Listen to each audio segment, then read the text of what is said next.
Good evening. My name is Matt Davey, and tonight I'll be presenting on table manners and etiquette in a formal and informal setting. Table manners play a vital role in every single day of our lives. Without them, things would get a little messy. Did you know that everything you do when you are eating is analyzed?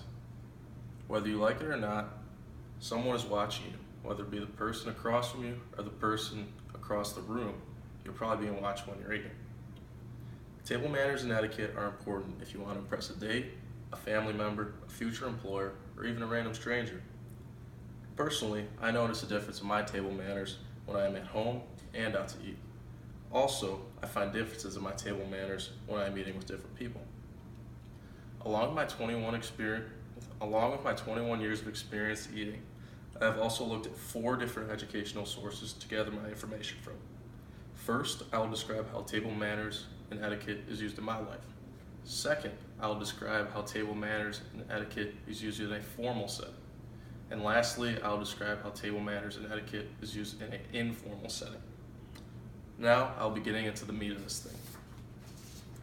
My first main point is table manners and etiquette are used every day in my life, whether I'm aware of it or not. Not only this, but I notice myself doing a few things that I would consider common at the table. If my silverware is wrapped in a cloth napkin, I'm likely to put it on my lap every time.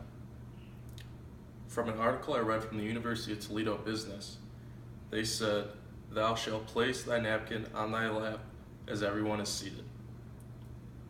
Also, I try to keep my elbows off the table. From a similar article, they said, plainly, keep your elbows off the table. The next step is examining how table manners and etiquette are used in a formal setting.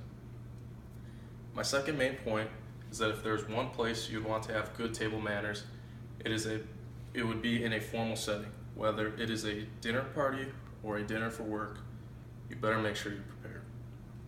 If you are ever invited over to someone's home for a dinner party, it is common courtesy to ask the owners of the house if they need a hand with anything. One easy and courteous thing to do in this situation is to ask, is there anything if you could do before and after the meal?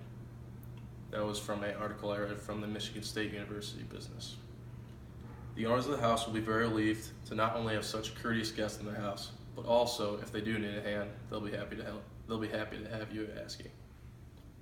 Sometimes you could ditch the tie and eat in an informal setting, but that does not mean that you can forget your table manners.